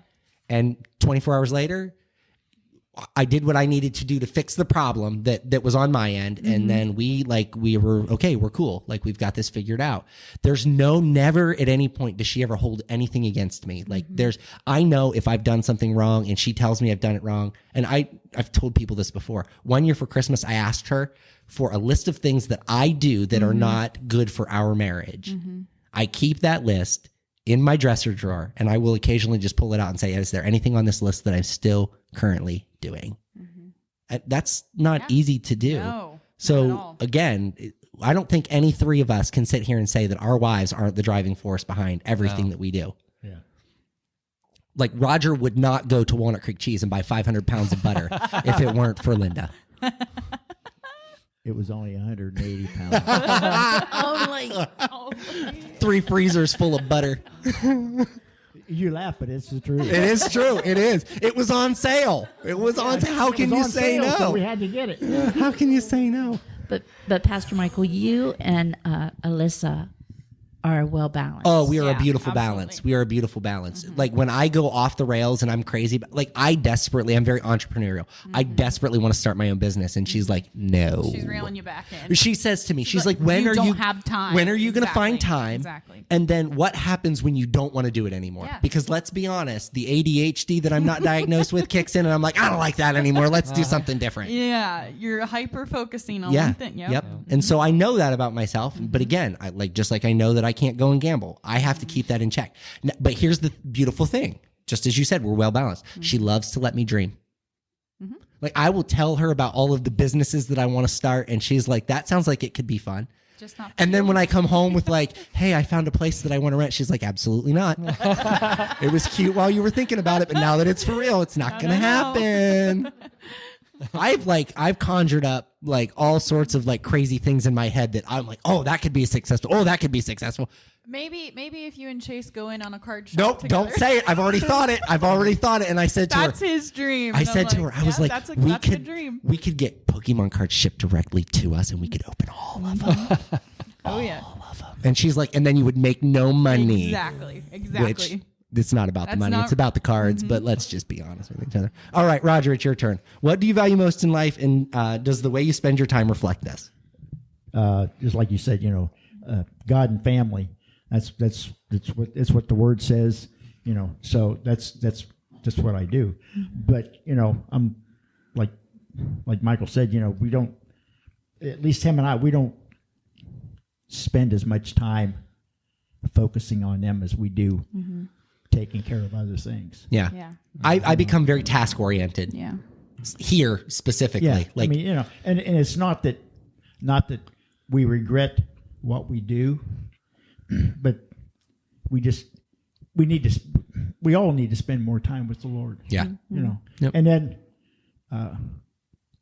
you know, my wife, it's like you said, without her, Yep. I wouldn't be here. Yeah. You know, I'm self-destructive. Like I am very self-destructive, and I am fully aware of that. If it weren't for my wife, oh boy, yeah. oh boy, I'd be swimming in a pool of Pokemon cards, flat broke, eating bologna, which we all know I don't want to do. Yeah, I didn't have much time left. No, that's Just before. when I found my wife. This is, and again, we are way over our time, and I don't care as long as you guys don't care. If you feel like you need to leave, feel free to go ahead. I don't care. Does it I'm going to say keep how many talking. viewers we have? I can't see it on here. Here, I'll pull it up on my computer. But here's the thing about my wife. I'm sure is, all the wives are listening. Now. yeah. Yeah. And if they're not, they're like tuned in now. Where are they at? my. I can say this about when meeting my wife when I did, and it's the fact that God had ordained that meeting long before it had ever actually happened, and I've shared that story a million times. But it wasn't until we were physically married and living together that I realized how self-destructive I actually was. And I say that because I had convinced myself that my wife didn't know I was smoking. How'd that work out? Well, where did I think? What was she thinking I was doing with the money at the gas station?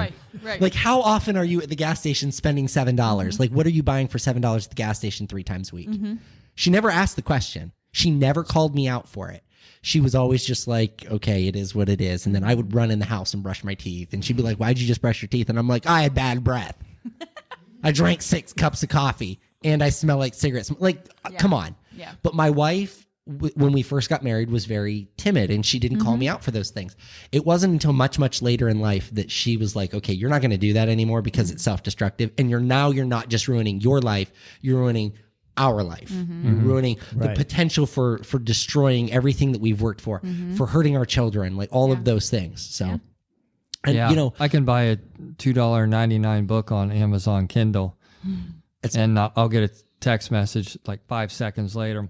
Bought a book on Kindle, did ya? yeah. Because she's on that She electronic gets a banking yeah. constantly. Gets a I don't know how noti- many times she's been like, My you went wife- here, did ya? My wife gets like a text message notification when I spend money. So I'm like, got to figure out how to get around that one.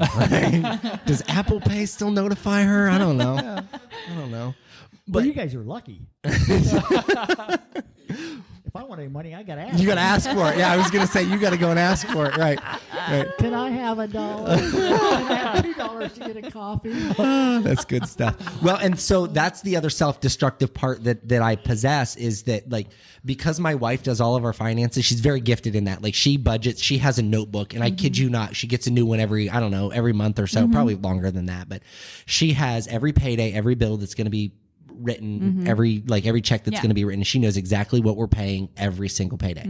So I have, and this is no joke, I could be a multi-billionaire and I have no idea because I have no idea how much money I have or I don't have. Like, I could be flat broke. I physically do not know. Yes. Here's what I know.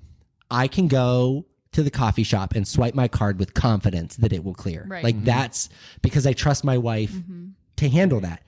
And I have never once ever felt like I couldn't trust her with money, which that's a big deal. Yeah. Like, that's, Yeah, it is. For sure. I honestly, I don't know. But the self-destructive part is I also don't care. I'm like, you know what? Forget it. I'm going to go out for lunch today. I need that Pokemon card. I'll make it work Yeah, somehow. exactly. I've got the exactly, itch. Exactly. Yeah. Well, so I went. I'm on this kick where I got to get rid of this little roll that's starting in the middle here, and I said to myself one day, I can go to Burger King and I can eat for $3 at Burger King. $3. It's the only fast food place in Berlin, but I can eat there for about $3. I decided, you know what? I'm gonna get a salad today. So I went up to the grocery store and I bought a salad. You know how much that salad cost me? $8. I was going to say. $13. Wow. $13. Now, Was it like a Walnut Creek salad? it was, as a matter of fact, it was. But the problem was I had to have a specific type of ranch, Sure. because they give you a little packet. Well, that ain't never good enough for me. Nope. So I had to have a specific type. So I had to buy all of these extra things. And in my mind, I'm saying to myself, do you really need all of this? And I'm like, yup. I'm being healthy. Yeah, exactly. Like, I had justification. So that is a very self-destructive thing that I do. And so, if my wife were to text me and say, hey, you just spent our last $13, I would have felt stinking terrible. Terrible. Yeah.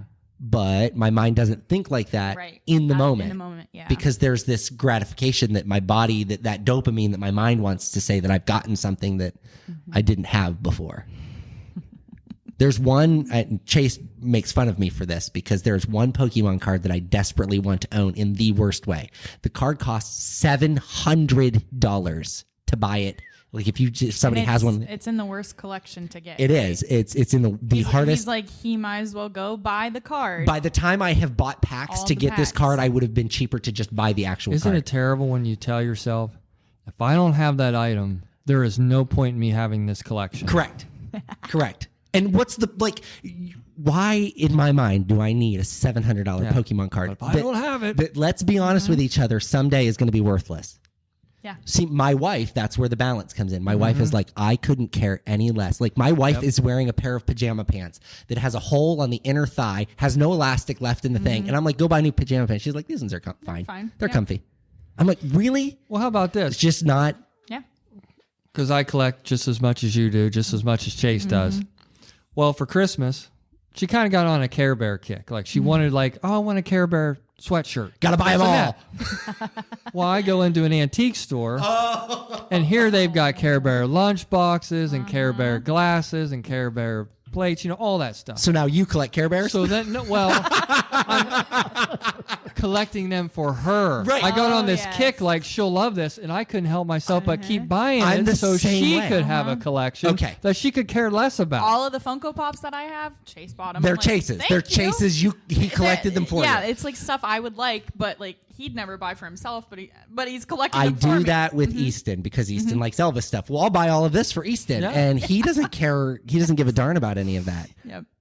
I'm like, my mind can't process that. So I did that with my wife one year for Christmas. I'm self-proclaimed world's best gift giver. I love giving great gifts. Like, it's my favorite thing to do. So when I hear my wife, like, I'm constantly listening to what she's like, oh, that's cute. I really like that. I'd love to have one of those. My mind is always like, ooh, Put that in your. put phone. that on the list Yeah. for Mother's Day, put that on the list for Christmas. And so she's always wanted a Le'Veon chocolate diamond. Always. And I was like, this is the year I'm buying her a Le'Veon. And I shopped and I shopped and I shopped and I shopped, and they went on clearance at K's. And I went and I bought her a Le'Veon chocolate diamond ring. And my wife's not a jewelry wearer. So I had to find something petite, something that I knew she would like. I bought her the ring. Within 6 months, I had to buy her a necklace too. Because she had to have a set, right? Like, that's the logical thing to do. And now I'm like, man, she needs earrings. Yeah. But my wife doesn't wear jewelry. Right. That Do you ring would know have been how good much a enough. Le'Veon chocolate, like, it's stupid Yeah. that my mind says that we collect these now. Like, we have one, so we need them all. Yeah. My wife's like, what am I going to do with this stuff? I'm like, put it in your hutch, you know? And she's like, I'm not putting all these in my hutch. Right. I don't care about Care Bears that much. Like, I said I want a You said sweatshirt. you like Care Bears. Oh, Chase says all the time. He's like, "Oh, if I would have never met you in my house, because when I moved in, like there was nothing on the walls. Like I decorated it all, but he's like, if I would have never met you, this thing would be a whole man cave." It would be the whole Oh, house yeah. would be wall to ceiling Funko Pops. I guarantee it. My yeah. wife moved in. I had all my sports memorabilia in the living room, jerseys and footballs and helmets. His And, eyes are, and she's like, his this eyes just are looks scolding terrible. right I'm now. like, what do you mean? This looks sweet. Yeah, this is amazing. Yeah. I got a life-size Ric Flair stand up in the middle of the. Now it's all in totes. But we learn. I Not think all of them. She does let me keep I stuff. think out, we so. learn that, like, as humans, like, that's part of the thing that we do. We become addicted to worldly things, to fleshly things, and we stop forgetting about the things that are the most important to us. And that's, even as Christians, like, we all sat here and shared war stories, all this funny stuff, but those are things that the enemy will use to trip us up. Oh, sure. Right. Like, when he can take my financial stability because of Pokemon cards, that's a problem. Like, Yeah. that's a problem. That's a problem. Yeah. I blame Chase entirely. One of these days, I'm just going to sue Chase for all of the money I've spent on Pokemon cards because it's his fault. Then he's gonna have to take himself. When his your and wife pay to be y'all. says, "Do you know what that's doing to your credit?" And you're like, "No, Don't care. don't know." Don't care. gimme. You're like, I don't need my credit anymore. We have a house. Yeah, We're well, good. who needs Who credit? needs credit? Credit's a thing of the past, right? Like, I can always sell this stuff. That's my credit. That is the truth. That- Like and somehow in our minds we think that I'm this gonna retire on this stuff. exactly. So I've got this collection of Elvis Barbies like you wouldn't believe. No, you heard that right. Elvis Barbies. I am a grown man who fought with people online auctions for Elvis Barbie dolls. Okay, I have every Elvis Barbie doll ever made. Okay, this is no joke. This is not a joke. And I spent there's one particular set, and I bought this set on eBay, and I paid well over $100 for it. But I'm like, I have to have it. It's the only one that I don't have. I've got to complete the set, right? And I'm like, oh boy, this thing's gonna be worth so much money someday. And the other day, I was like, you know what? $35. I was like, I got to start unloading some of this stuff because I've got so much stuff in the office. I have nowhere to put it anymore. Like, it's gotten out of control. And I'm like, you know what? I know I can sell that one for a pretty substantial amount of money. I'll list it. That thing ain't worth nothing. I can't get anybody to give me $50 for it, let alone $100 for it. Which And is I'm what like, you paid for. and I'm thinking to myself, why did I do that? And because I was in this cycle, and this is the part that we need to be honest with ourselves about. And this isn't the case like at every purchase. Like, I wouldn't say this probably about Chase's collections, but for me, I get into this funk where I'm not feeling good about myself or good about where I'm at in the world, and so then like I fill that void with purchases, and then I look at my Venmo credit card and I owe $3,000 on it, and I'm like, what did I do to myself? And then my wife gets the statement because, I drive home really fast that day to get to the mail when that statement comes. Because it's in your informed delivery. Right. And she's going to see it and like, I've got to get this thing shredded before she ever sees it. But my wife will open that and she'll be like, so was that really a good choice? And I'm like, no, it wasn't. But she never, like, my wife, and while she calls me out on it, she never beats me up over it. Yeah. She's like, and I'm learning that I don't have to continue to in that cycle. Right. Like, I can say, hey, listen, I'm not feeling good about where I'm at right now. And I have like this impulse, this desire to buy. And she's like, but you don't have to. Like, Yeah.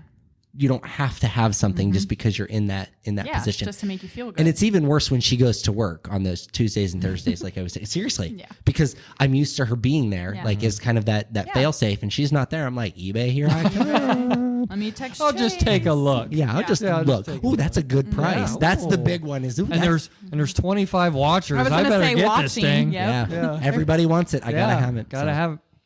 Yeah. See, I just get gratification for going to Amazon, putting it in my cart, carrying it around with me a little bit, and taking it out. Yeah. Oh yeah. I am That's not a whole that other bad. conversation. Yeah, because then you can be like, we'll put it in the cart for later. And then you're Yeah. like, I don't need that. Yeah. Let's Yeah. take it Why out. did I ever have that in my cart? I did that. This is a dumb one. I had a funnel, a funnel? like a kitchen funnel. Like, Oh. I put it For in my salt? Amazon cart. It was like $5. Was it like a metal one? No, it was rubber, but I can't remember. So I put it in the cart, and I was like, I gotta buy that. I gotta remember I have to buy Yeah, that. because Michael's in the kitchen so often. Well, it wasn't. It wasn't even a kitchen need. It was a different need. But I knew Communion? the Communion? Nope, wasn't. No, come on now. Like, do you think my mind was functioning in a logical sense in that moment? Absolutely not. No way. So I had decided that I have to have this funnel. I put it in my cart, but I can't remember why I didn't buy it like right then. And I opened my cart about 3 days later, and I see that funnel, and I'm like, why did I want this thing again? And I still, to this day, don't know why I ever put that funnel in my cart. No idea. But the impulse is there, and it's really Especially with bizarre. the one-click buy. And, Yes, it's unhealthy. It's Yeah. really unhealthy. Yeah. Yeah, it's really unhealthy. And like, oh my gosh, to pay for something through Venmo, you don't feel it. Oh, see, I did. Like to pay online or with your card or whatever, like Yeah. it's no cash exchange. Like if you hand me $100, I have a much harder time spending that Yeah, than I do just paying $100 on my Venmo account or through PayPal or whatever. And it's because there's like I hand you the 100 and I'm like pulling it back a Yeah. little bit. I remember when we bought our house, our down payment check, like we had to send, Yeah, we you had to don't take a want money order, and I've got the money order in my hand, and the lady's like, okay, I just need the money order for the thing, and then we'll sign. And I'm like, I'm holding on to it with both hands, and I didn't want her to take. And I said to Alyssa, I said, are you sure we're gonna do this? Like we can say As no. you're giving it to her. Like we don't have to do this. Yeah. And my wife's like, give her the money order.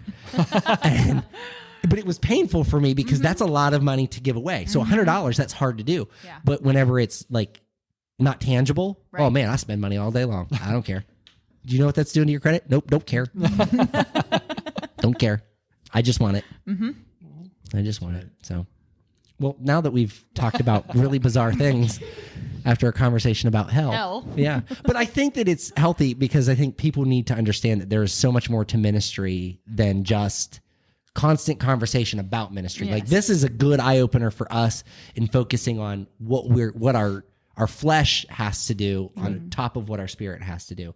We have to align the two, and that's a challenge. It can be a real big challenge. So understanding that we all fall short every day. Amen. We all fall short. So, okay, well, I'll tell you what, let me gather my bearings here. My computer may have died. I don't know. And I'll tell you what, Pastor Holly, will you pray us out tonight? Okay.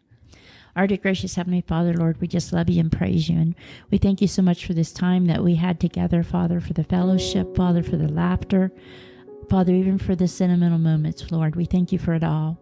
Lord, we just ask you to bless those that were listening tonight, Father. And we ask you, Lord, that they would just get a complete understanding of heaven and hell, of the righteousness of Christ, and how much wickedness there is around us that tries to deceive us and trip us up into deception.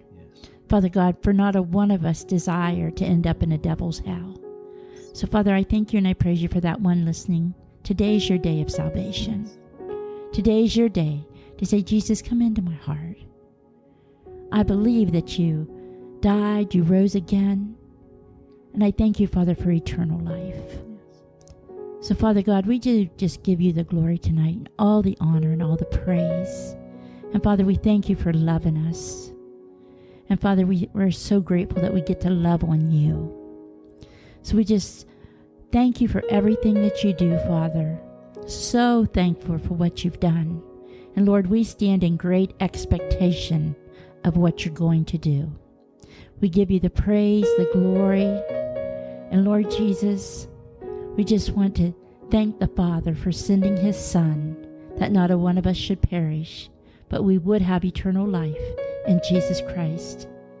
And in the beautiful Son's name we say, Amen.